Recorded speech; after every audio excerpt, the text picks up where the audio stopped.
Hey guys, how's it going? Wildberry here. Thanks for checking out the YouTube video. It's just going to be a quick voiceover for the first few seconds here because I forgot to hit to activate my microphone in the first few minutes of the live podcast. You didn't really miss much, just some opening statements, introductions to my good friend Topher here that I was able to bring onto the podcast, as well as a little bit of chit chat about World of Warcraft and that sort of thing. So I'm just going to skip right on ahead to 10 minutes in where you're able to hear both of us talking. Shinny, thank you so much first for stopping in and with giving us advice. Am I coming through now? Yes, you are. You are, yeah. I am. All right, awesome. So this is already a great first run. But this is why we do these episodes so that we can actually figure out what to do better next time. Next time I need to make sure that my mic is working. Thanks a lot, Shinny. And thank you for checking in on that. I'd rather figure that out 10 minutes in than 50 minutes in. Oh my god.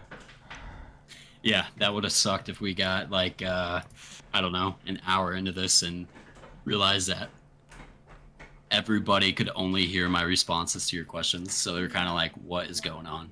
They got to guess, I guess, on what's going on. All right, what were we saying? I have no idea. I have absolutely no clue. Jesus Christ. I think we were talking about something about soda popping. Oh yeah, how long that they've been playing for and why they have so much more or so much less to do than a player like you would. Yeah, I mean, those guys, they play it constantly, and they're always on it. They're always doing something to produce content, and ultimately that's the path I want to go down with this game.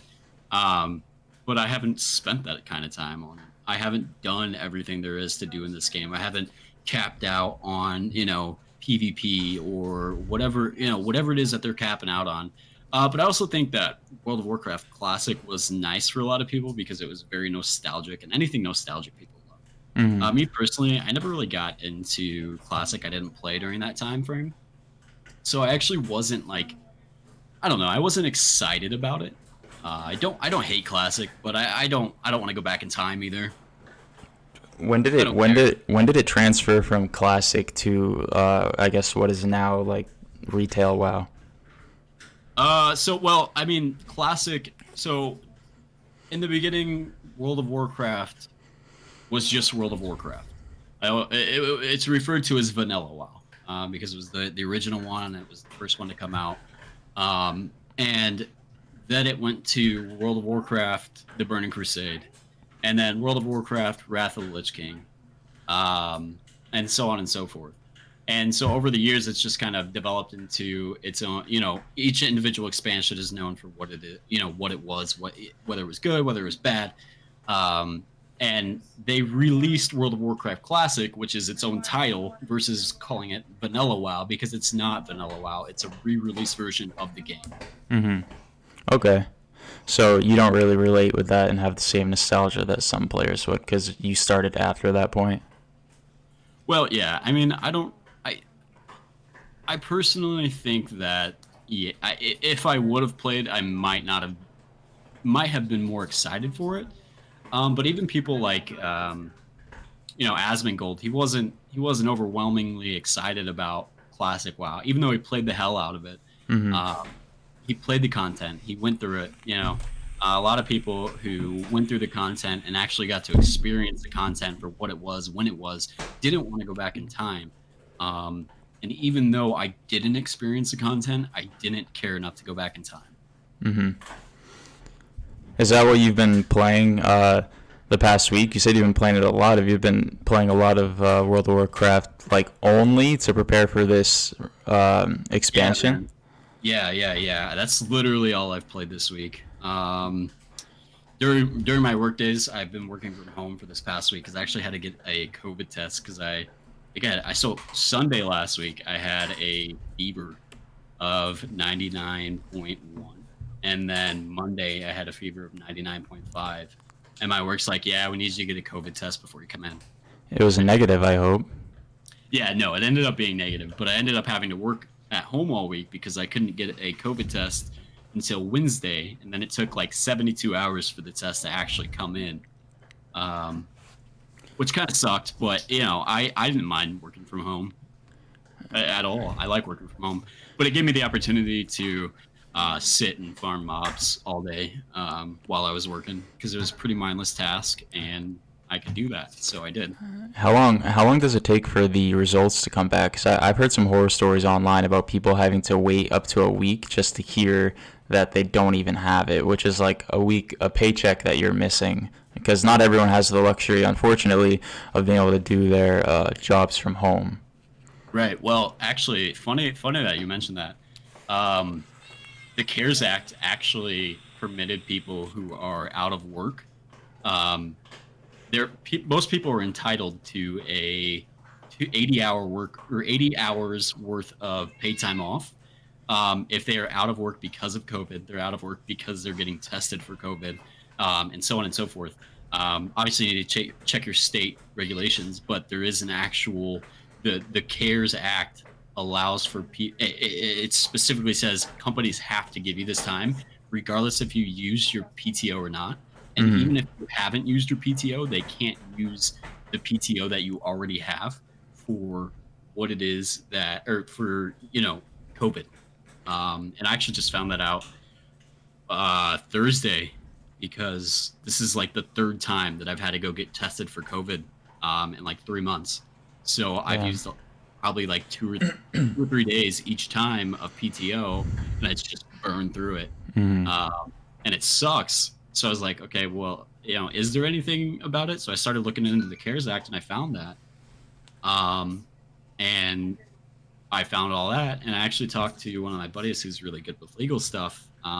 He's like, "Yeah, bring it up at work because this specifically says they can't do what they're doing, and they're not part of the exempts. Like they're not a company that qualifies for an exemption from this." I I seriously wish I'd taken advantage of that though. I'm gonna have to look up my state regulations honestly because I'm not saying that I've been like dramatically symptomatic to the point where I would need to take a COVID test, but I think the fact that with the line of work that I'm in, I work retail grocery actually, so I come in contact with hundreds of people daily at this thing's peaks that it's been going through, I'm sure that it probably would have been best for me to like at points take a couple days off, get tested just to be safe because the unfortunate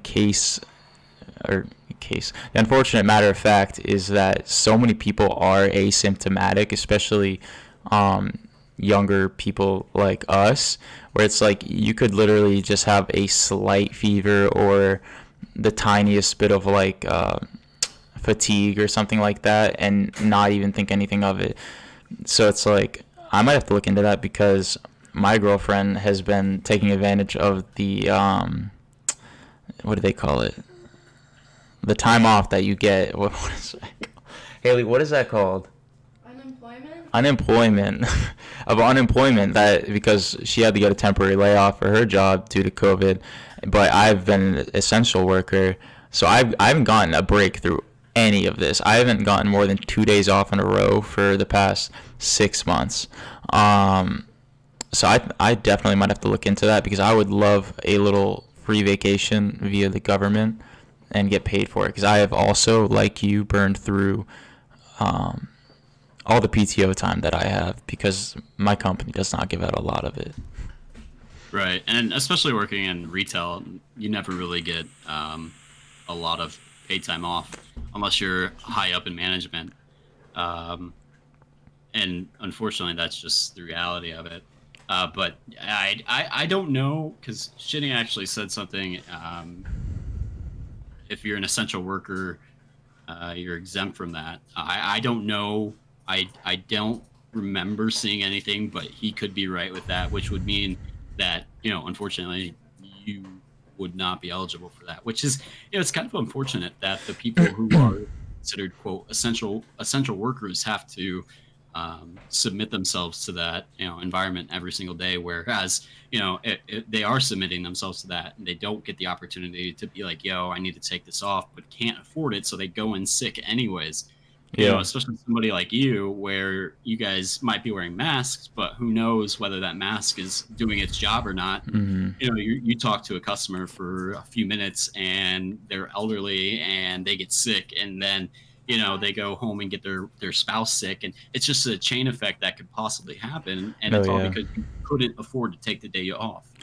The worst part about it with the contact that you were talking about, it actually isn't even the customers. It's your peers there. It's your coworkers, because you're coming in much closer contact with them, actually, like behind the counter, in the break rooms, bathrooms, everyday contact. And like, there are people that have gotten sick over the past like 6 months. Out of hundreds of employees, it's bound to happen. And the unfortunate part about it is, with all the confidentiality things that they have nowadays, they're not allowed to tell us who got sick. So they send out a company-wide memo and they say, hey, there was another confirmed case, just letting everyone know. But that does nothing for us, because for people like me, it's like, okay, is this person someone that I have been in close contact with recently?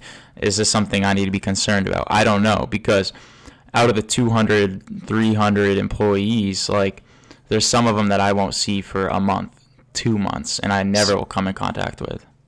See, that's really interesting, because at my company, they actually they privately contact the people who possibly may have been in contact with them, for that, what is it, 6 minutes within 10 Mm-hmm. feet, something like that. Um,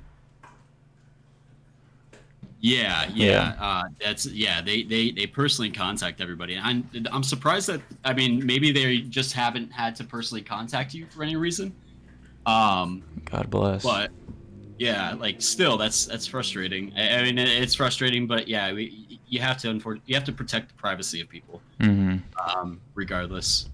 And it's actually, I mean, it might not matter regardless, because of what Shinny said with essential workers possibly being exempt from it. But if that is not the case, that actually would have been a lifesaver for me 6 months ago, because the irony of it is, the whole reason that I got my own apartment, which is where I'm living now, and have this own place, which is why part of the reason why I've started pursuing streaming. I've had a lot more privacy, time to myself, like a lot more comfortable in my own place.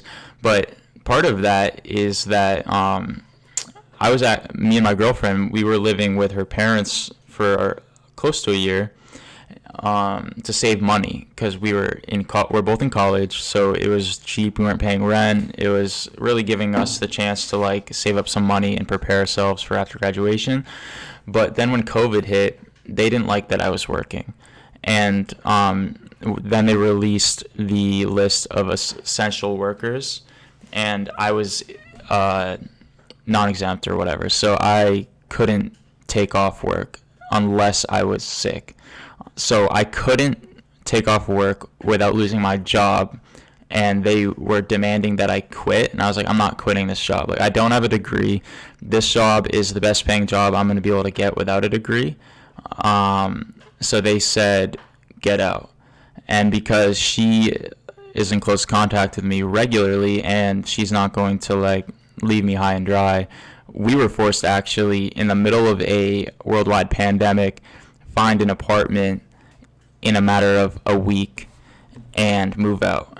And we actually ended up having to stay 6 days in an Airbnb, because we couldn't find the apartment fast enough. So we had to just get out, and we were kind of like high and dry for a while. I mean, like, water under the bridge now, but damn, that was an experience. Yeah. So how's the relationship with their parents at this point? Then, is it strained? Is it, because that's kind of a tough thing to put on your kid.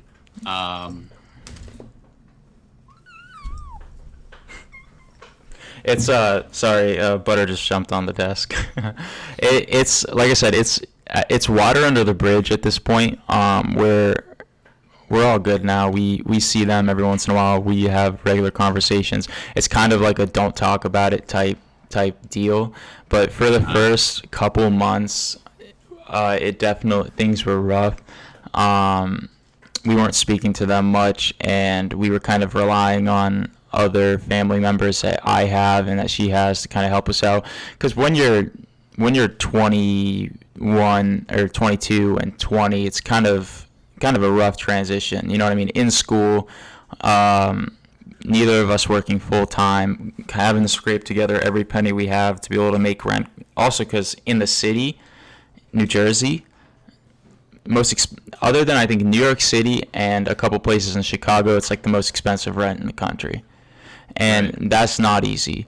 So yeah, it was rough for a while. There was a lot of resentment there, but at this point, it's just not worth it to hold a grudge like that. It's much more worth it to salvage those relationships.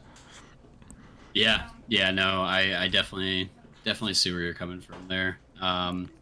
Yeah, when this all started, she was living an hour away from me, and she was going to school, and she was going to school full time, and I worked full time, and her school was an hour away, so obviously we weren't seeing each other much. But then her school actually closed down completely, and instead of going back to her parents' house, she moved in with me.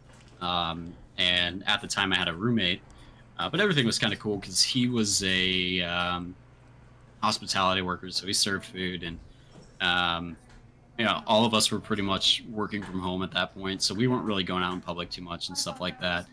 Um, but it was, especially with us being, we were probably like maybe 6 months into the relationship at that point, and we didn't plan on moving in together. It's something that just kind of the world pretty much pushed us together. It was fate.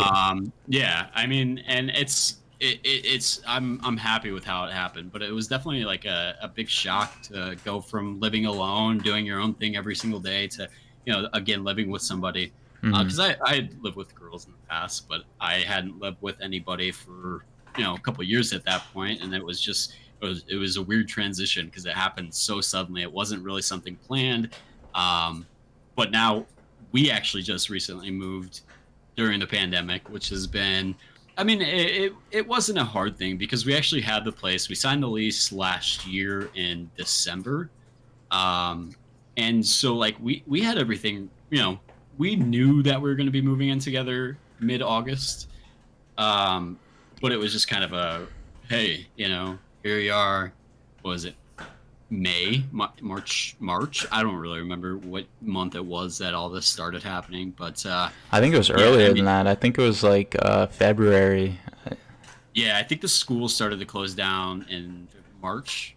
So that's about when she moved in with me. Hmm. Um, and yeah, I mean, it was different, but it's worked out so far. But yeah, like I said, and moving to a completely new city has been a really, I was really nervous about it because I had lived the same place for most of my life. I think I moved to the last place I lived in fifth grade, so I was like 8, 9, Hmm. somewhere in there. I don't know, maybe even 10. I don't know what fifth grade was, but yeah, I moved there and I hadn't left since. So it was a big change for me, and it's also been a big change due to the fact that we're in the middle of a pandemic and you can't exactly go to social events to make new friends. So streaming has been really good for me because I've been able Hmm. to make some new connections with a lot of new people, and ultimately make friends.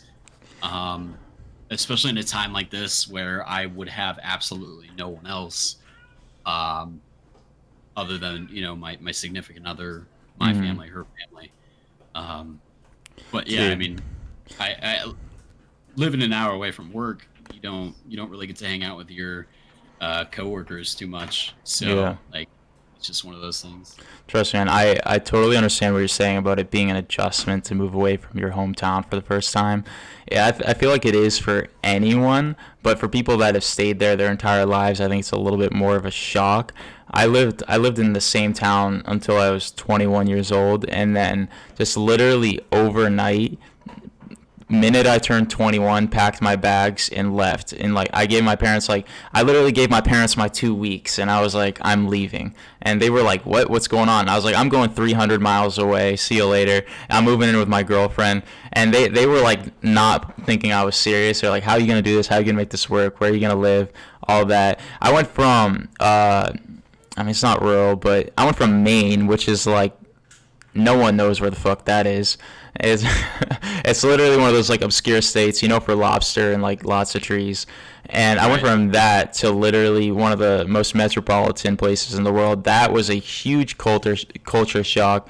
And Haley can vouch that for my first few months here, I was not in it. I was totally out of it. I wasn't like I wouldn't leave the house. I wouldn't like want to go anywhere because it was just such a shock. I didn't want to feel like I was in a new place, and even more so to what you said about the whole friends thing. Like I've never been too outgoing with like hanging out with a bunch of friends. So leaving the only friends I had, like the two or three really close friends I had for the first time in my life, and then not having anyone was like extremely off-putting for me. And to be fair, I still don't really have many like close friends that I hang out with outside of work here, but I'm chalking that one up to the pandemic because it's kind of hard to, like you said, go out with people and do things, which again, like I think a lot of us are in the same boat here. Is a big reason why streaming has been great for me as well. Is it's given me the opportunity to meet people like you and so many other people in this little Right. community that we found that honestly without I would be bored as hell sitting around my apartment all day just watching Netflix and rotting. Yeah. Yeah. No, I definitely agree with that. Um, I mean, I've always played video games and stuff like that, but I don't have a ton of hobbies. I like the outside world, but I mean, You look like an outdoorsy person to me. You look like yeah, you could hike a mountain. I definitely like the mountains, like the outdoors. I've kind of neglected the outdoors over the past couple of years, but that's all right. I'll get back into it, I'm sure. Yeah, I've also played video games pretty much since I was a like I don't know, not toddler, but little kid. Age is also hard for me to grasp. Like you said, fifth grade is what, 10 years old. I don't know, but Yeah. I was always very antisocial, so I wouldn't play with people. I can tell you, man, turning on that camera for the first time and going live. Like even though I had like 10 followers on Twitch that were just like my friends at the time, no one was watching. I was so nervous. I was sweating. Like I was like, I don't like being on camera. All of that stuff. But I think it's really good for people to kind of step out of their shell like that. I think this has been a really good experience for me, and I think this is a really good experience for a lot of people.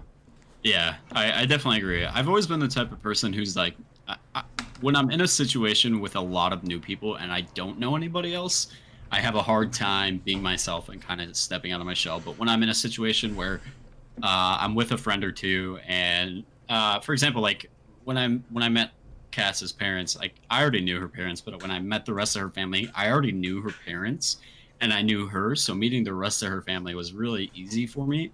Like when I have that comfort, that certain level of comfort, I'm a very outgoing and very um, it just comes to me kind of naturally, Yeah. conversation when I'm in new positions. But I've never been one to go out and make a new friend.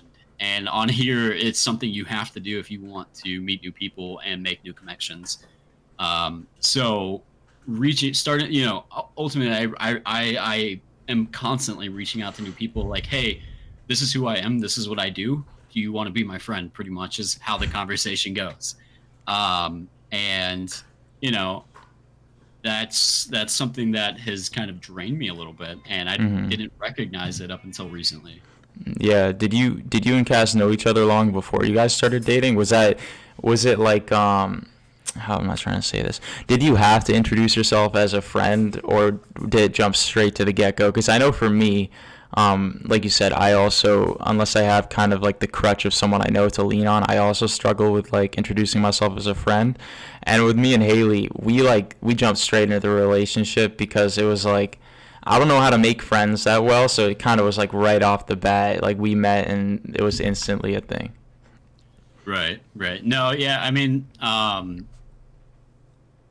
Cass. So I had worked with Cass's parents or Cass's mom for about a year before I met Cass, and so that was really easy to kind of do that whole thing because like I had a relationship with her mom. I had gone to the bar after work with her mom and her dad before I even knew of her existence, and like had drinks and did karaoke, which is kind of weird if you think about it. Like, Yeah. how often does that happen? But it just worked out how it worked out. It's been a weird ride, but it's all always worked out. So Yeah, I bet they loved hearing that news when they were like, "Oh, hey, mom, dad, I got this cute new boy I'm talking to. I want you guys to meet him." And then they introduce you, and they're like, "Oh, what's up, man? What's going on?" And they're like, "We've known this guy for years. He's fine. We trust him. Like, yeah, I bring her mean, back at 3 a.m."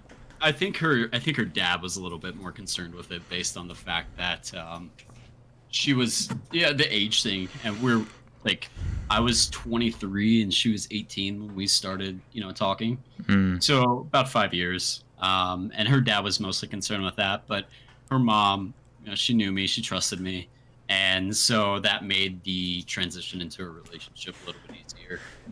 Just because when the mom can vouch for you and say, "Hey, this guy's a trustworthy guy," to the dad, and kind of give him a reassurance thing and make him recognize that he's, I'm probably not just using your daughter for one thing. Yeah, age is a tricky thing, man. I can tell you also that I got backed into a corner a little bit when I first introduced myself to her family because my age difference isn't as big as yours, but it was more so the timing of the age difference. I was in college and she was still in high school, so it's only a 2 year difference, but it was a big 2 years. Like junior in high school to freshman in college is something that like scares a lot of parents. They're like, "What do you think this college boy wants from you? Like he's not Right. serious from you." Little did they know that 4 years later, she'd be living with me. Like Right. they definitely thought I was a temporary thing.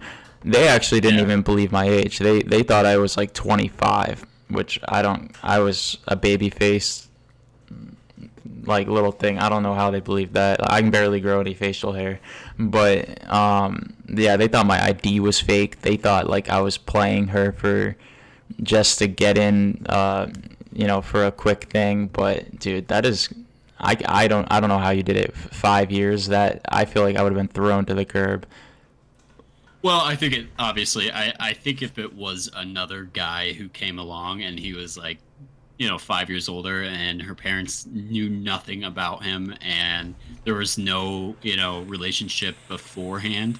I definitely think that it would have been maybe a little bit different of a story.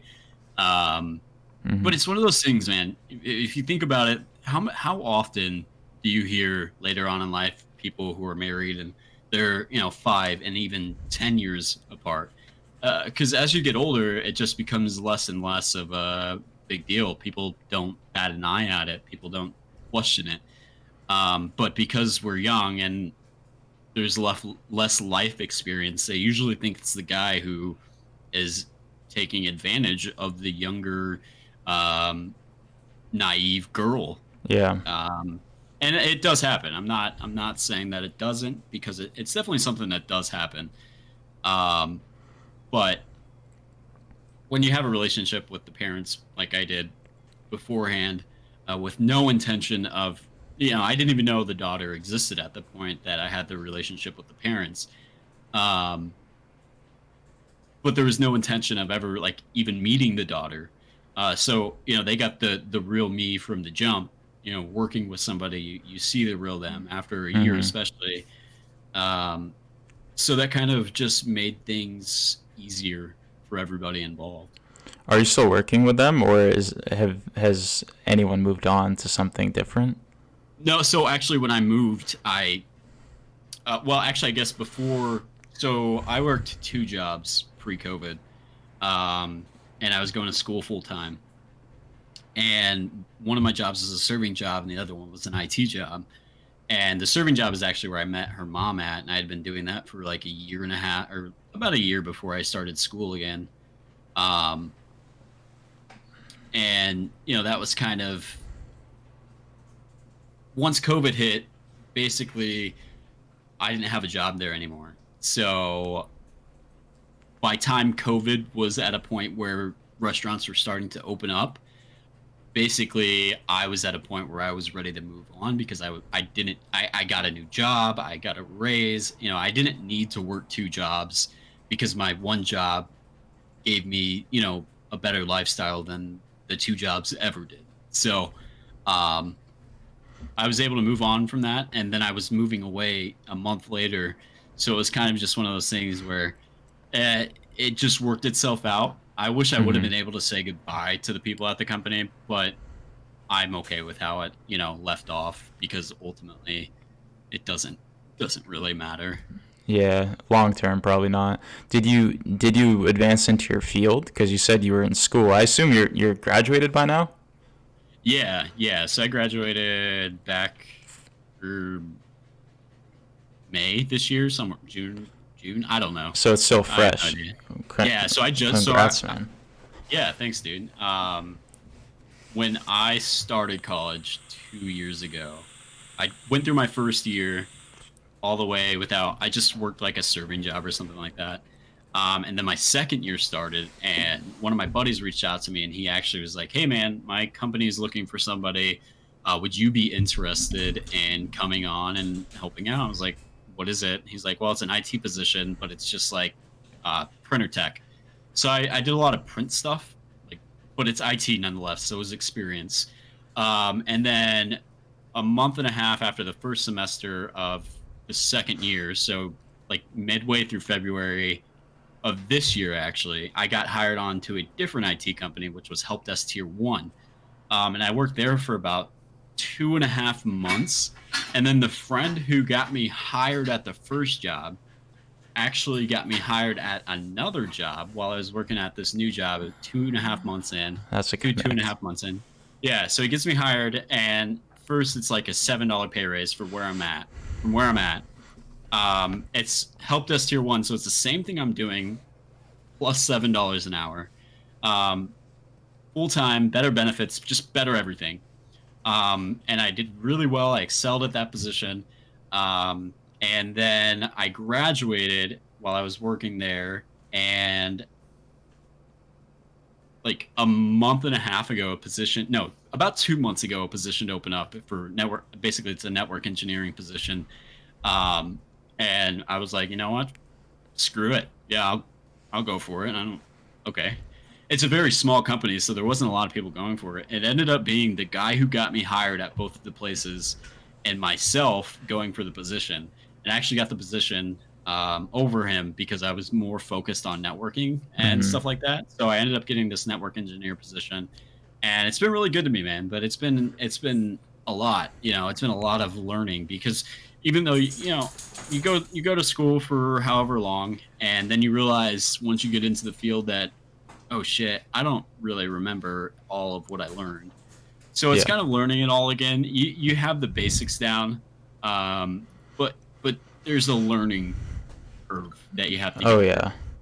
Did you go to a 4 year university for that, or did you go to just like a I know they have sometimes for, I don't want to call IT like a trade, but for the more like hands-on things, they oftentimes have those little like vocational type schools where it's like a focus school, so you don't focus on the sciences, you don't focus on any of that stuff, you literally just do the one thing. Or did you go to like the standard like state school route? So I went through a community college. I got Okay. my associate's degree in networking and security. And honestly, I got like I, I don't think that many people get into the position they get into that I'm in right now so fast and so early into their career. Um, Honestly, I don't know why or how that I got into this position. I'm extremely lucky and extremely blessed to be where I'm at. But as time goes on, it's kind of one of those things where like the grass was kind of greener on the other side. Um, I know it's going to sound crazy, but I kind of miss the free lifestyle that being a server allowed for, if that makes any sense. Oh yeah. Um, like the only downfall of being a server, was the fact that my schedules I'd work on the weekends and at nights all the time. But good lord, dude, I had so much more freedom and I had so much more fun being in a position like that. But the way society looks at people is if you're not doing you're not doing these great things with your life, and you're a freaking server when you're 40. You're nothing, you know. Oh So, yeah. but like, good lord, the absolute freedom and like, I had the most fun of my life being a server, dude. Like, so much fun, so many good experiences, met so many awesome people.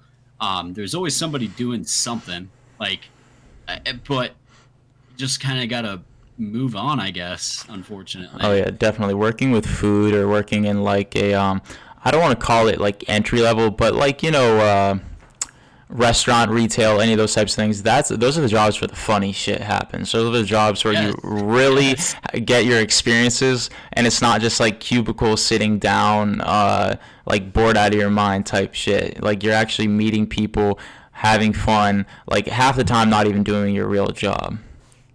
yeah. No, I definitely agree with that. I feel like you meet probably some of the most real people. Um, in a position of an entry level position, because that's a job that anybody can get, and it doesn't take a degree or any experience to get into those positions, and you get people from all walks of life. Not saying that you don't in any other place, because you absolutely do. um, but there's a huge difference between an office setting and a restaurant setting, or a grocery setting, or just any sort of retail. um, you know, there's the environment, the culture is just so much different, and it's so much more. Um, in the serving world, for me, it was live free. You know, live free, do what you want, make your quick money, and enjoy your life. And now it's kind of like, and I'm not hating on it, but it's make sure you're putting money into the retirement so you can get more money when you retire, and don't forget to show up to work every day for everything you're scheduled for. And it you know I don't know. I bet you don't miss working for those tips, though, having to turn tricks and put on a show, trying to, fluff up the customers to just to make your paycheck look all right. Because sometimes, dude, like I've never worked a job that has relied on tips, but I've known a lot of people that do, and sometimes no matter how good you do your job, people are just brutal. They will literally do $0, 0 cents on a $200 order. Haley tells me, or back when she worked at the restaurant, she would tell me all these stories of these people that come in, parties of like three or four hundred, like $300-400 orders, and they tip like $10. It's like, are you kidding? Yeah. Yeah, see, I mean, that was definitely a downside, is dealing with people of the public, which, in a restaurant, you get literally everybody to come in and, eat, because everybody eats. Everybody likes different types of food. And so you never know what you're going to deal with. But that's also kind of, in my position, I deal with people of the general public as well, except they expect me to fix something with no gratitude in return other than a thank you. So, if I, yeah, in this position, I'm just kind of getting shit on either way. If I can't fix something for them, then they're going to be pissy with me, and I've got to pass it on to somebody else. If I can fix something for them, then they're either, thank you, or, well, why does this happen? Like, why aren't you fixing it? Why are you not allowing it, or why aren't you preventing this from happening in the first place? Is your job mostly in the field, or are you mostly like in the office most of the time? So, more now that I'm in the position I'm in, I am starting to get out more into the field, because I do things like install servers, install switches, install routers, install wireless access points. Usually, the only time I'm in the office is when I'm doing something to prepare to go out into the field, or I'm working on something that requires me to be in the office, like a new software installation, or onboarding a server, or writing the build for a switch. Something to the sorts of that. Yeah, so you're still getting a lot of hands-on experience with people. You never really stepped out of that world, at least. Yeah, I mean, I think I'll always be talking to somebody on a day-to-day basis, regardless of what I'm doing, in this position, anyways. I think the irony of it all, not to say this is what it's about, but to put it in a funny way, the irony of it all is that now you, in a different sense, are kind of putting on a show for tips with your with your streaming now starting up. So it's almost like waiting all over again. You're putting yourself out there all the time, interacting with all these new people, and there's not really a guarantee that you're going to get any sustenance out of it. And Right. I think that's kind of the funny part of it. I mean, I think that's why I'm so into streaming, to be honest with you. Um, Based on what I just said about enjoying the free living, the not free living, but the free lifestyle. Do what you want when you want, work as hard as you want, um, and kind of not depend on others, but rely on others for your income because of what you can provide.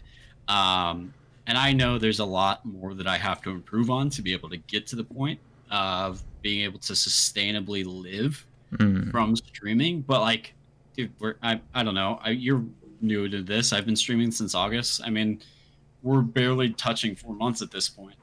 You know, Yeah, I think the biggest difference between the two is that even if you're not making a dime off streaming, you get something out of it. Whereas if you were to put in 40 hours at a job waiting tables or serving or whatever, and have a couple bad weeks of not getting good tips, you're gonna be going home like feeling real down. Like it's hard to get your bills paid, it's hard to eat, hard to do all that. But being in the position you are, having a stable job and doing this as a hobby now, I think that's like the key difference, is that you're putting on a show for a hobby. You're not putting on a show to survive. And now it's like it's not about getting paid anymore. It's about meeting new people. It's about having these interactions and trying to see like what your impact can be. At least for me, that's what it is. yeah. I think there's a lot of people who they ultimately come to the platform because they want to make money, and that's okay. Like I see a lot of people come to this platform and they're like, no, I'm not here to make money. I'm here to enjoy myself. But like those people who say that um, and don't mean it are very easy to point out, if Oh you know yeah. what I mean. Um, they're very, very easy to point out. And I've seen a lot of people say, if you're in the mindset where you want to make money here, you're gonna fail. I don't think that's true at all, because I want to make money here, but I also want to make friends, and I want to make connections, and I want to provide quality content for others. Obviously, my main goal is not to make money here, but rather to be able to sustain my lifestyle with being on this platform. Mm. Um, and ultimately, that means making actual connections that freaking matter. Because there will come a point in time where people realize that you're using them if you aren't making those genuine connections. Oh yeah. Um, and that happens a lot sooner than I think a lot of people realize. I agree 100% that it's kind of taboo, like what you're saying about streaming with the pursuit of money. But I actually do agree that I don't think there's anything wrong with entering streaming with the goal of making a living off of it, or making any, even, what do you call it, like supplemental income off of it. But I think the key difference there is that if that's all you're pursuing, you're gonna get burnt out so fast. And not only will, like you said, not only will you be easy to point out, it's gonna make it extremely ingenuine, to the point where you're not going to find any return out of it, because who wants to watch a machine? Who wants to watch someone that's going to sit there and just beg for money? Like I'm sure we've all seen the clips on Twitter of the God. I wish I could name her name right now.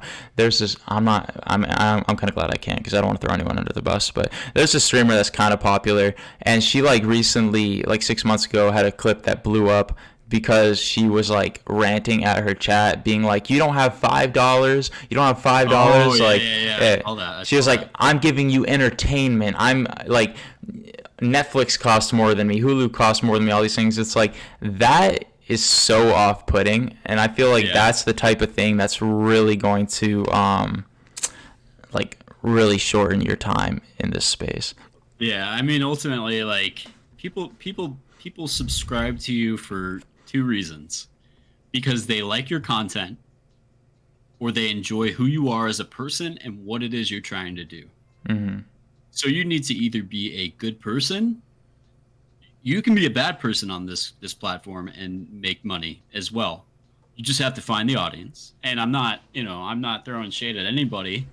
But there are extremely toxic people on this platform who do very well because of how good they are at video games. Oh yeah. But you also need to be able to have content that is good.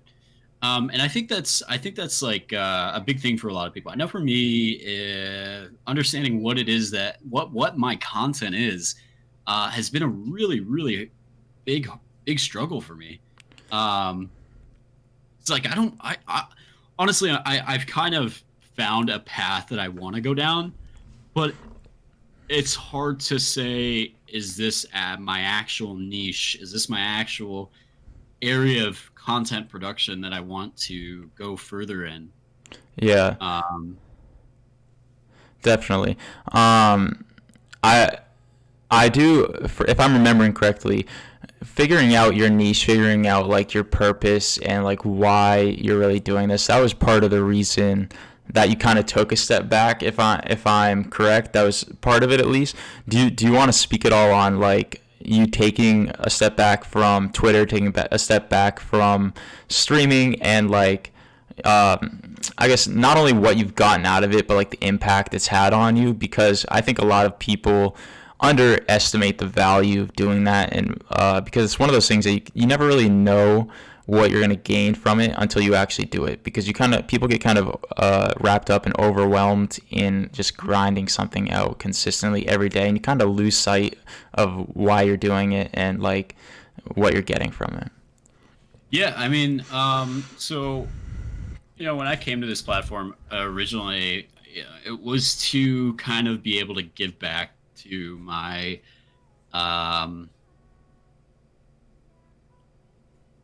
I guess the community that I'm part of in real life. And basically, what Mm-hmm. that is it's called Royal Family Kids, and it's a organization that helps children in foster care or who have been in foster care, and um, basically we go out every summer and we do a week long camp for those kids, and then we do a mentoring program throughout the year. um, and I wanted to be able to give back to those kids and provide more for them than I'm able to provide with just my time. Mm-hmm. Because even though I do, have a sustained lifestyle, I don't have a lot of money to kind of give back to those kids, and that's kind of something that I really want to be able to do from this platform. Um, and with that being said, I over the past 3 months, I've been building, you know, what most people know is the community. And basically, with that, it was a vision of a community with no leaders, a community that is pretty much run by the people, for the people, so on and so forth. And with that being said, that's it's a great vision, and I don't think it's something that will fail. I think there's a lot of good people in the community that are running it now, and I think it will continue to do fine. However, it was too focused on, for me anyways, it was too focused on things that didn't matter to me. Like, I mean, I'm gonna say it as plainly as possible, building other streamers up. Because while we do need to focus on building others up, we are here to build ourselves. Mm-hmm. And if we're not building ourselves and we're so focused on building others, guess what? There's going to be others who you've been putting time into that you ultimately will see surpass you. I'm not saying that I was seeing that, but A, I was seeing people who were starting to feel neglected because we were a community focused on building others up. And realistically, there's gonna be people who shine over others in a Yeah. setting like that. And the reality is that people are going to start getting salty about that. Mm-hmm. Because when you're in a community that's focusing on others, building them up, realistically, it's going to go to shit quick. The more people that join into Hmm. that setting. And with that being said, it's not what my vision is. It's not what Hmm. my goal is. It's not what I want out of streaming.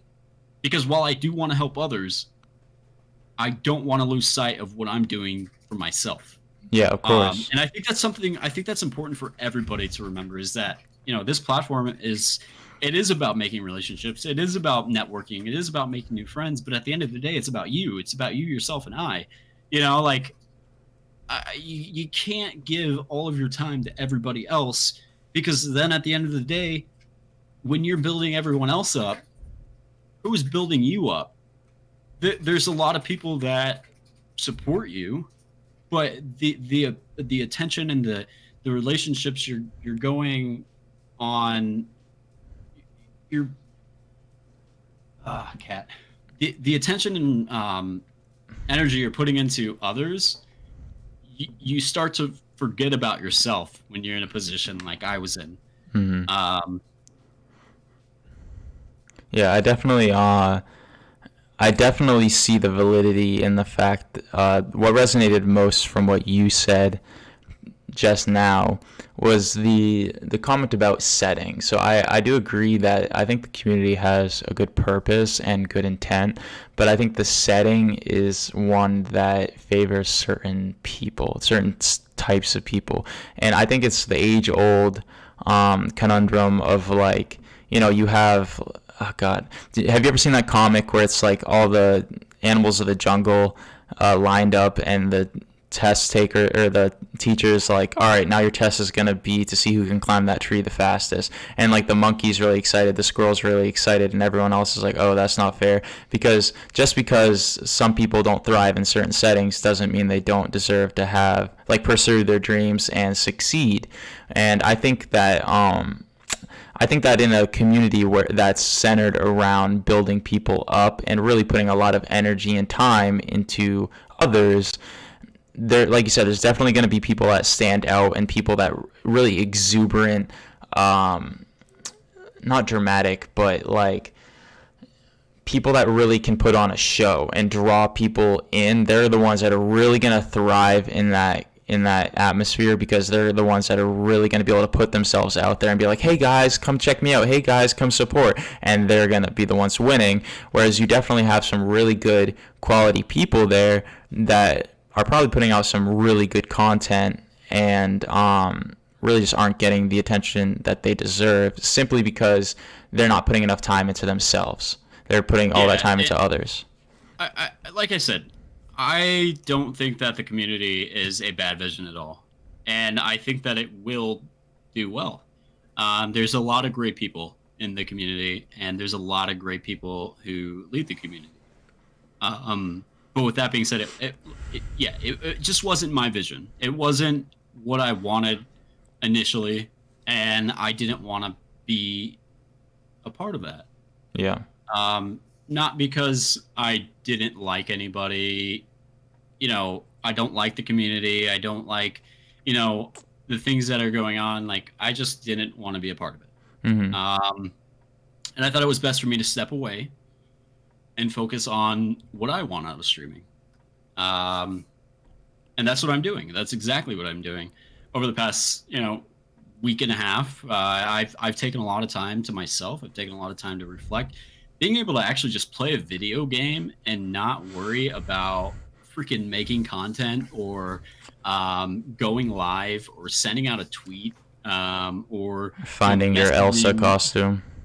Right? Yeah, like there's just so much extra that goes into streaming, and I'm not saying that that's a bad thing, but like I forgot how much I enjoyed video games just because they're video games, and I kind of lost sight of what it was that I wanted to do while I was caught up in making sure that everybody else was doing well and trying to build up others. And I don't want to sound like a dick, but like that's the reality of it is I was burnt out and I didn't realize it until literally snapped, Hmm. and just bounced out on everybody. Didn't say a word, didn't say anything, just bounced. Oh yeah, You you know? surprised me, man.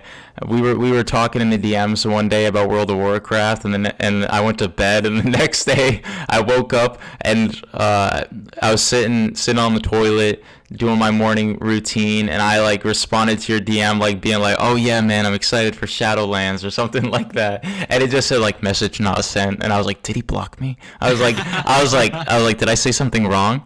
And I clicked on your profile, and it said 00. And I remember the first thing I did was I screenshotted it and I sent it in the community DM, and I was like, guys, I think Topher's dead. I was like, I don't know what's wrong.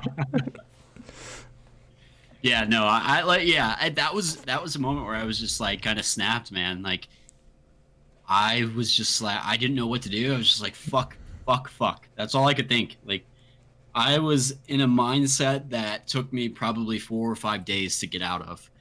Um and like now I've realized that I can't let myself get to that point again, and I've taken the proper steps such as reaching out for help. So I've got an appointment scheduled with a therapist, I've got an appointment scheduled with my doctor, to address those things and those feelings and that state of mind that I was in, because that's not normal, and we have Yeah, to be able to recognize when the state of mind we're in isn't normal and reach out for help for that.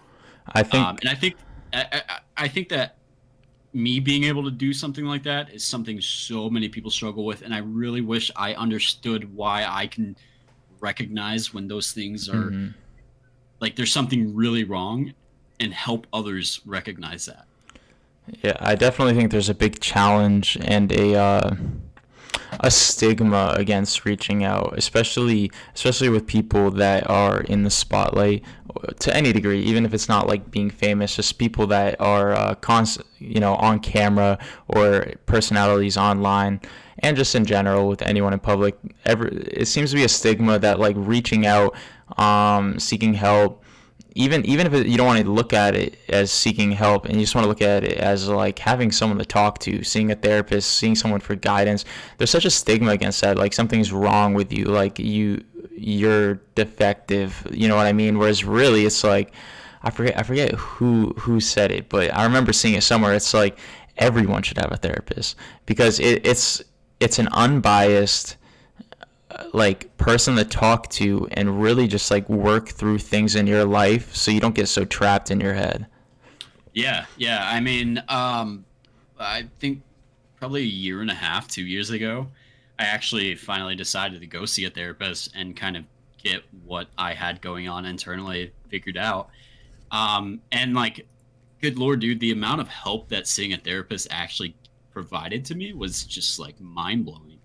Um, Being able to talk to somebody who doesn't care whether your feelings get hurt because of something they're telling you that's the truth, or that other person's feelings are going to get hurt, whether it's morally wrong, or not, they're going to tell you whether it hurts your feelings or it's something that you want to hear. They're going to tell you what is what.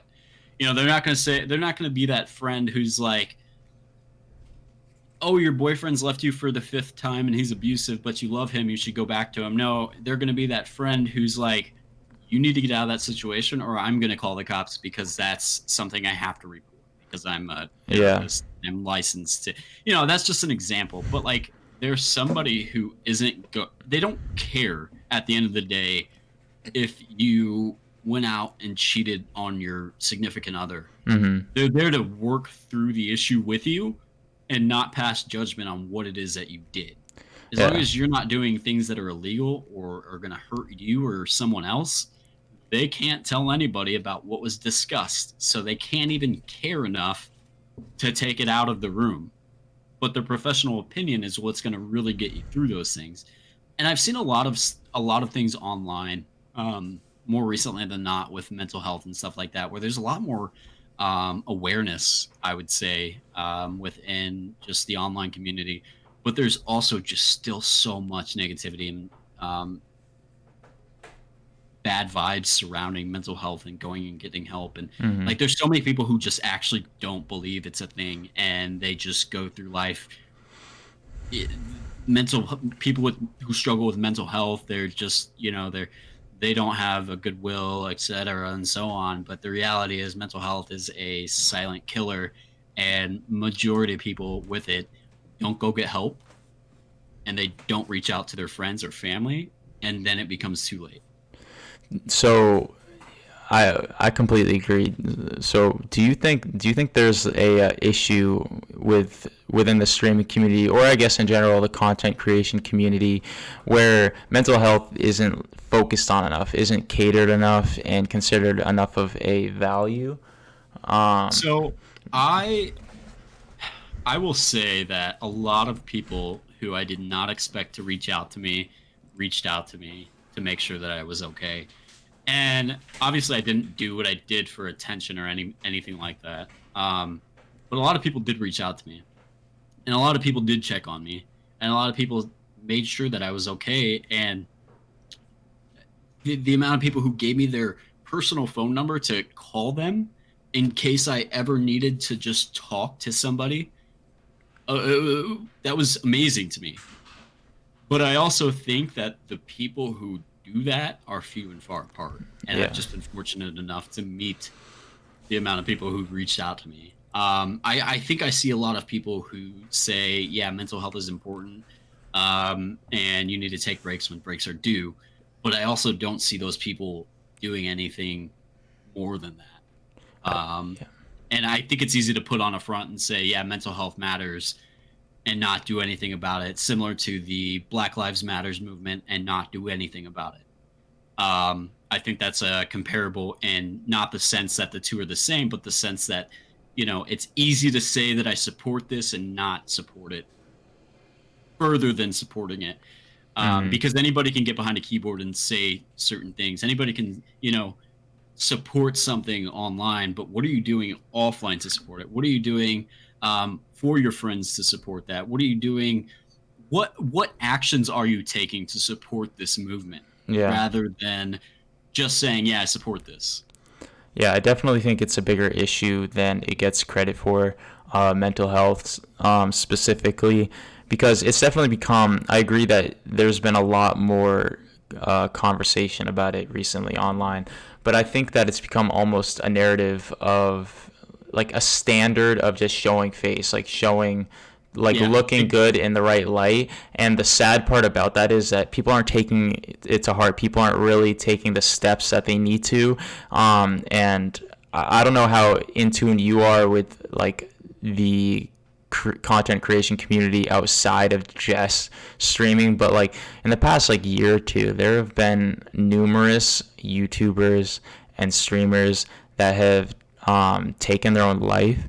And I wish I could remember the name of this one YouTuber that recently died, but most recently, the one that really stands out for me due to um, my focus in the community, what or up until recently being Call of Duty, is a professional Call of Duty player and streamer, Pharaoh. I don't know if you've ever heard of him. He recently overdosed on I think sleeping pills or something, and his family isn't confirming it's a suicide. They're actually denying it was a suicide. But regardless of whether or not it was a suicide, the matter of the fact is that he was obviously in need of some help. If he was taking those substances to that degree, he obviously needs some help, and he was in such a spotlight. So to the fact that he did not feel in the state of mind that he could reach out to the right people is an issue for me. yeah. So it's funny you say that because there was actually another streamer, um, Wreckful from World of Warcraft, who Yes, killed yes. himself earlier this year as well. And it's very frightening the things that he was posting right before he decided to um, end his life. Um, a couple of those things, I actually pulled his profile up because they give me chills every time I go to his profile. But one of the posts was, "I know I'll always be a little too crazy, and this is proof. But at least you'll never be bored. Will you marry me, Becca?" And he posted pictures of him and his girlfriend together, and like I feel like at that point it was just kind of too late. Um, and the reality is that when people in the position that he was in, everybody thinks you're okay until it's too late. Nobody's reaching out to that guy and they're like, "Hey, man, do you want to join me for this, or do you want to join me just to go out and enjoy some nature and ease our minds and relax? Do you want everybody is reaching out to that guy for attention. Everybody's reaching out to that guy for business opportunities. Nobody's reaching out to that person for um to check in on them, to say, are you okay? Mm-hmm. And I noticed something, when I started building the community. Obviously, I started the community. I was the leader of that group, and that was very clear. I don't know if I ever messaged you or not, but I messaged a lot of people in the community to ask them how they're doing. Are they okay? Do they need anything from me? And there were very, very few people that ever did that for me. And Mm-hmm. I'm not saying that that's okay, or I'm not saying that it's a bad thing. I don't expect people to do that for me. I don't. But I also know that there's a lot of people within the community that push mental health and say it's a huge deal. Um, and like I, I don't know how to move forward with that, the rest of that sentence, because the reality is nobody reaches out to people in a position of power to see if they're okay. Or not even necessarily a position of power, just a higher position than them. Position of influence. Yeah. Right. And I think so. I see a lot of people who post things like, my DMs are always open, or I'm always here to talk if you ever need anybody. But the reality is that's not doing anything for anybody, Mm-hmm. because here's the thing: somebody who is in a mental state that is at the point of possibly killing themselves, they already think their closest friends and family don't want anything to do with them, or they don't matter to that person, or they're just a bother. Mm-hmm. So why would they reach out to a stranger on the internet who says my DMs are always open, without thinking to themselves, I'm bothering this person? They don't actually mean that. Mm-hmm. Like that's just another thing that I see a lot of, and that's an issue. Is because if you say your DMs are always open, why not take that extra step and message somebody that might struggle with mental health or depression or anything else? Um, Yeah. I I think I don't mean to cut you off. I'm sorry. Yeah, you're okay. You're okay. Uh, I agree that it's definitely that step of taking the like opportunity to interact, taking the first step with people that may be in that mindset or may be going down the wrong path. That really makes the difference because on what you said before, both you and Cass actually reached out to me at one point when I took a week off streaming and really wasn't very active on Twitter to focus on some personal things I had going on in school. And it was a little sudden. I didn't really like announce much to anyone. And you guys both reached out to me, and that made a difference. That definitely meant something to me. And at that point, it kind of changed my mindset a little bit of like who you guys were, especially being a pair. You want to talk about a power couple? And I made it a point at that once that happened to like reach out to other people, and like I know I reached out to both you and Cass at points where it just seemed like you guys may have needed someone to talk to, because I think it's not about whether or not they respond. It's not about whether or not they actually need that interaction. It's about the fact that you are taking the step that they may not be in the mindset to take. Right, exactly. You have to be able to take action and not just type a status out or a tweet or whatever, or an Instagram post or snap, whatever it is that you may be doing and saying. You need to back it up with action. Mm-hmm. Um, and I kind of can't stand the fact that I do those things. I back my statements up with actions. I I go above and beyond for the things that I believe in, but I failed to pay attention to myself, and ultimately it pushed me down a hole. And the reality is I have to climb back out now, but I'm not scared of that because I know what I've accomplished previously, and I know what I'm going to accomplish in the future. Mm. Speaking of mindsets and what that can do to people and breaks specifically, how do you think your mindset changed with the break that you took? How do you think that going through that experience, not albeit probably not the best experience to have had to go through, unfortunately, but how do you think that changed your outlook on things, your mindset about really everything, life, yourself, uh, what you really want to accomplish, etc.? So obviously, I came to this platform to be successful. That's the reality of it. I want to be successful, and I want to make it. I want to be successful through this platform, and that hasn't changed at all. But I also think that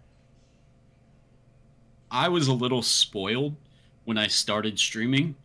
Um, and I went from like starting my stream the first time, having 7 viewers the first month, having 20 viewers the second month, and getting up to 30 viewers within my third month.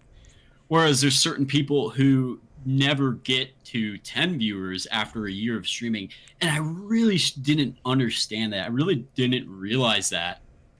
And I think that for me, I realized that it's not going to happen overnight. There's probably nothing that I'm going to do that's going to go viral, but that's not going to stop me from trying to make things happen to get the process to where it goes. But ultimately, I've really understood and really came to realize that nothing on this platform is going to happen overnight. No matter Mm-hmm. what it is that you're doing, unless you go viral and you get 10 million views and all this attention in a matter of days, you're going to remain a slow growth process, and that's just the reality of it. And I've always struggled with things not. So I have a really big issue with things not going exactly how I want them to, and things not happening when I want them to. If that makes sense. I think everybody kind of struggles with that, but for me, it's always been a little bit amplified just because of some previous stuff in my life. Yeah. Basically, things have never really gone the way I wanted them to. So I've always kind of just gave up on everything that I've done, and like this is the first time in my life where instead of completely giving up, I've taken a step back and I've looked at the things that I'm doing wrong and the things that I need to change in order to continue moving forward with something that I'm passionate and drawn to. Um, there's never been anything in my life where I've sat down with myself or my significant other and I've said, I really like this. I think this can change. I could do this to improve, or I could do this, and I could do this as a future event. I've never truly used my creative mind to be good at something, and this platform has allowed me to do that, and I love it. I Mm. love it beyond anything I've ever loved in my life. Um, outside of obviously relationships in real life, but like actual passions, hobbies, purposes, um, other than being that mentor figure in for RFK. Um, this is something that I know that I'm going to be successful at, and now I know that I just have to take it slowly. Because you always hear it's not a race, it's a marathon, and for me, I'm like, okay, yeah, it's not a race, it's a marathon, and I preached it. But in the back of my mind, I'm like, no, It's a race. yeah, exactly, exactly. And I think I really, really realized that it's not a race; it is a marathon. But the things that matter are what you do during the marathon is how you're going to get to the end of that marathon. Like you got to make the race count or the marathon count in order for it to matter.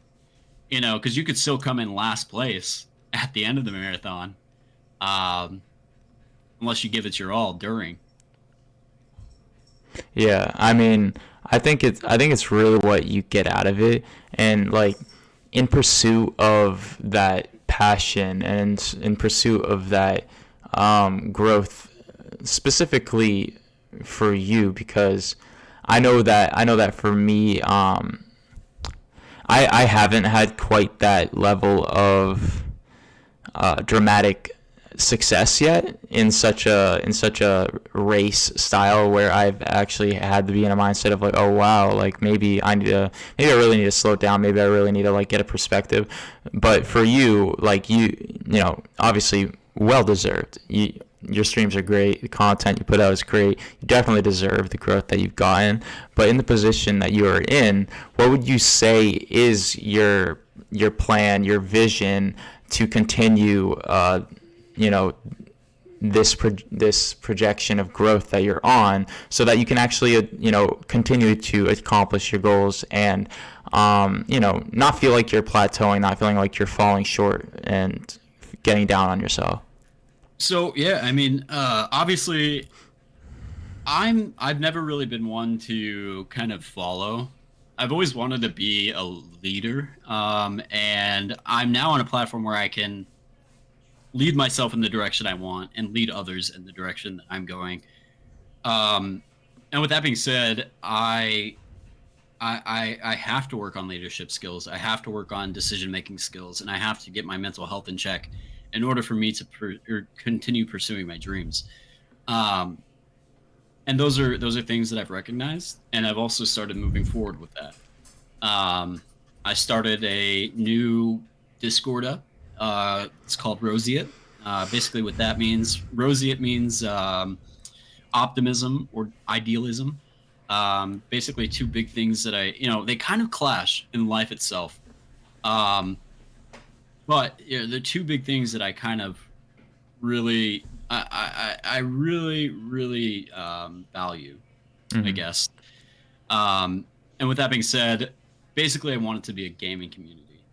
Um, Rather than being a community for everyone, it's going to be a community for gamers because I ultimately I want people to play games with. I want people to be interested in the games that I'm playing, and I want people to come into my Discord and meet others who like the games that they play. Mm-hmm. Um, so my main focus is going to be World of Warcraft, obviously, because that is the game that I love to play. It's always been the game I've loved to play, and it's the game that I feel that I can be the most successful at. And I see a lot of people that say, don't play oversaturated games. Well, I've been playing oversaturated games since I've come to this platform, and it's what I've done outside of my stream that has made me successful. It's the networking that I do in real life. It's the networking that I do on Twitter. Literally, like, I'm always networking with somebody, always telling them about my stream. Like, regardless if they are, my friend or a complete stranger, I've brought it up to complete strangers before. I'm like, do you watch Twitch? Oh, well, I'm a streamer. If you ever want to come and hang out, and I'm building up a community. Um, I don't care who it is. If they judge me or not, I'm going to tell them about what I'm doing. So I want to continue moving forward with World of Warcraft as my thing. Um, I want to have a community of gamers. Um, but I don't want the focus to be on building everybody else's streams up. In my Discord, I think I'm going to have the opportunity to have your streams promoted, but that's not what you're there for. You're there to Mm-hmm. make friends and play games with other people. Because ultimately, when you join something and with the expectation of growth, you have that expectation in the back of your mind in everything that you do. So maybe not for everybody, for a lot of people though. The issue with a growth for all community, regardless of whether or not they're saying it, the reality is you're going to get a lot of people who come into that atmosphere, and they're going to expect something regardless of what they're doing, and who they're doing it with. So even if they hop on a video game with somebody and they're playing it and they're enjoying themselves, in the back of their mind, they're like, yo, I can't wait till they come to my stream and give me a sub now. Excuse me. But like, that's why I want to move away from the focus of building others up. I still want to build people up, and I still want to support and motivate and inspire and whatever else that I do for people. Um, I want to continue to do those things, but that's not my primary focus on this platform. Mm. Um, and that's just, I mean, that's the reality. I think when you start a community with too many chiefs and not enough villagers, it becomes an issue. You Maybe not right away, but down the road. you said it's Rosetta. Roseate. Roseate. Roseate. I think a lot of people are going to struggle with the name. Yeah. But you know, ultimately, Roseate. it's one of those. It's one of those things that it's going to stick out to a lot of people. It's definitely And unique, and I think that was part of. We spoke privately briefly about it. I think that was part of what you were going for, was kind of having a little bit more of the branding of it. You know, having something that stands out a little more, that people can actually like put a face to the name. correct. And it's not that I want all the attention to myself, but like it's important to have a brand behind the things that you're building. Because I don't like. I think I may have said this to you before, but I don't think anybody goes out and buys a T-shirt because it's the T-shirt, a T-shirt for everybody. You know, Hmm. um, that's just reality, man.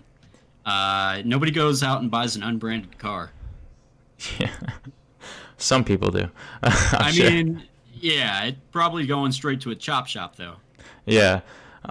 So what would you say you're going to do differently? Because obviously you put a lot of time and effort into the community, and that initial vision that you had, that unfortunately didn't go your way. But what would you say you're going to do differently this time around with this new community, to really, be in your own element and be happy with where you are? Because obviously it ultimately for you is about being happy with what you're creating. Correct. I think there's a lot of things that I'm going to do the same. I mean, realistically, I'm going to continue to lift others up. Not in the way that I'm saying, yo, this is an opportunity for growth.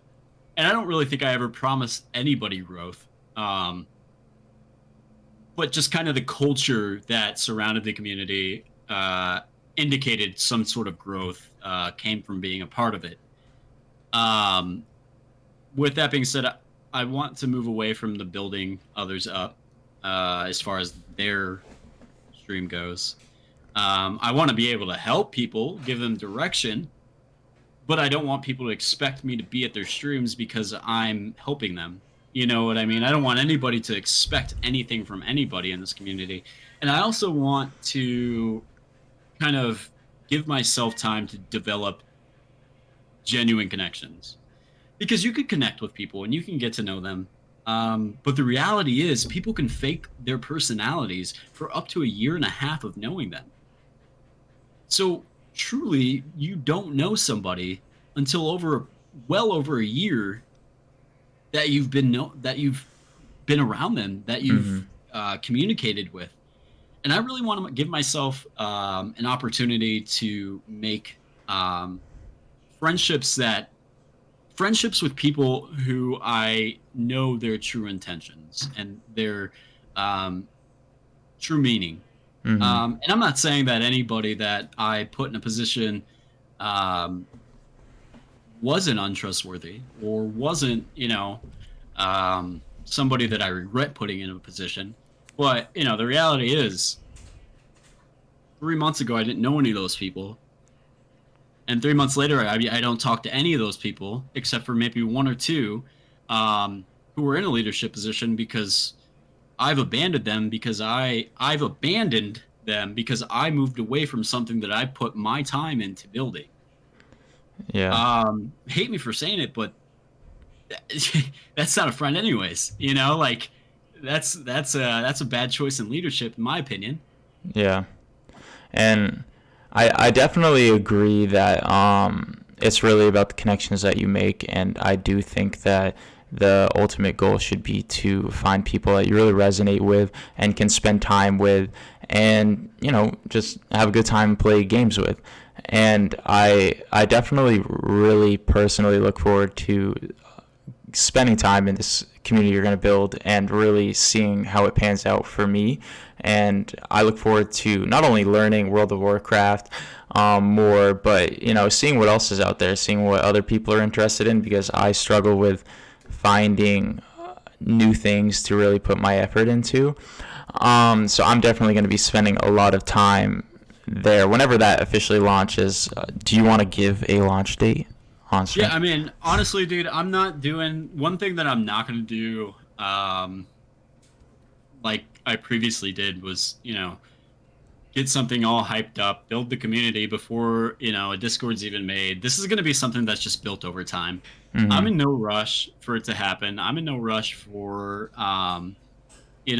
anything to pop off. I don't care how long it takes. It's going to happen regardless. And I have the Discord live now. The Twitter is live now. I need to get a banner made, but ultimately, the community is already a thing. It's just a matter of time before people start to catch on. And I don't want to put anybody in a position of choosing sides, because you can be part of different communities. You can be in 7 different communities if you want. But the reality is, you're going to grow closer with certain people from certain communities.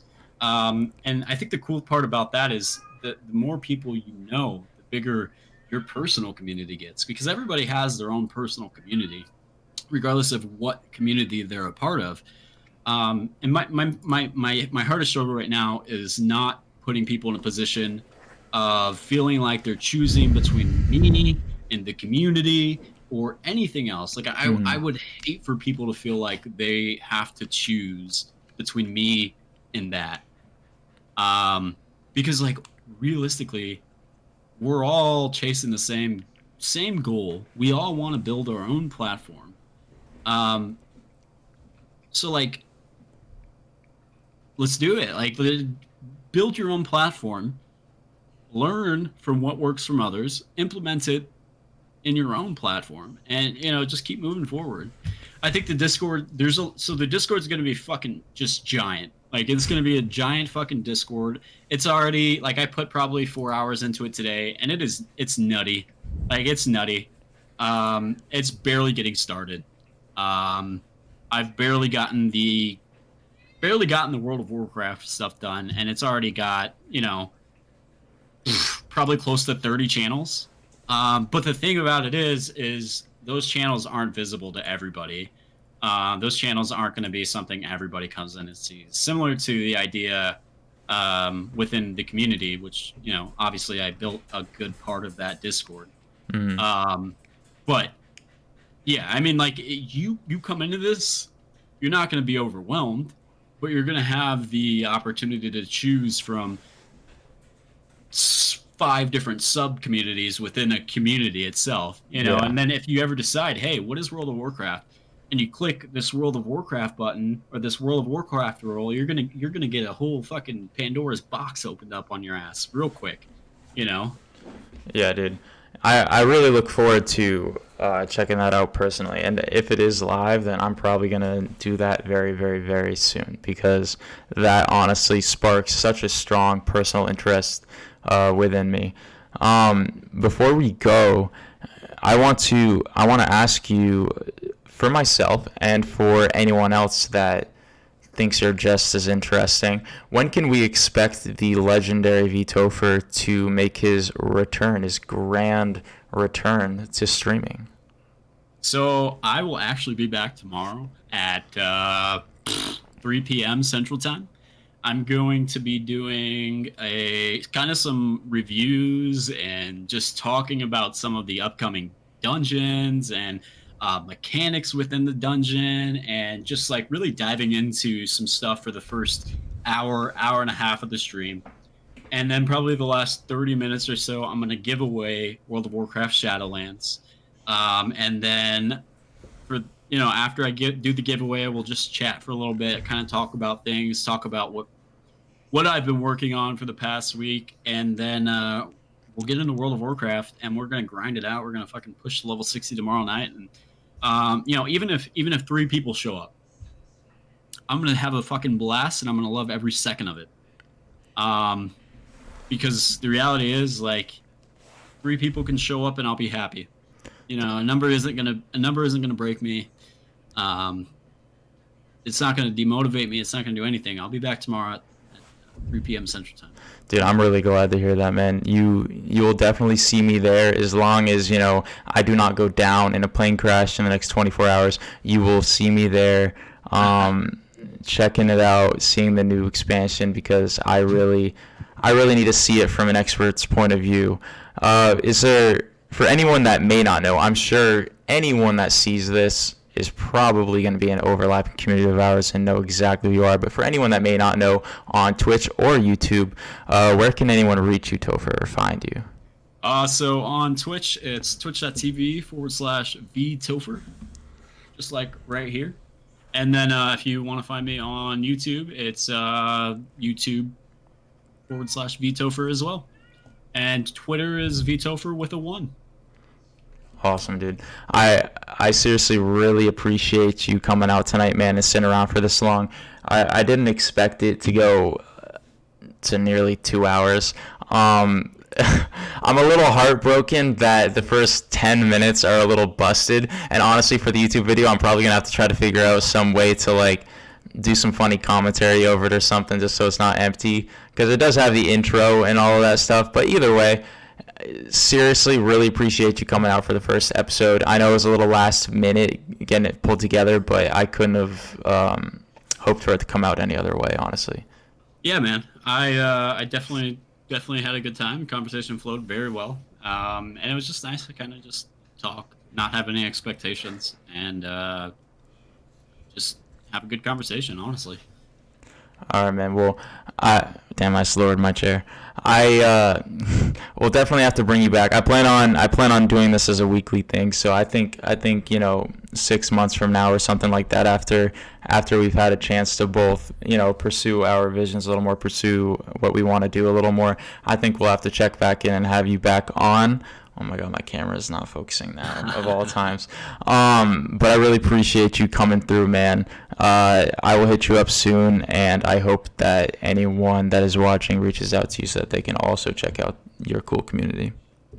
Yeah, man. I'm super grateful that you had me on, especially your first person interview, man. It's been a blast. Look forward to coming back sometime. All right, man. I'm going to end it here. For anyone on Twitch, thank you so much for checking it out live. For anyone on YouTube, welcome to the YouTube channel. This is going to be the first video with much more to come. So thank you so much for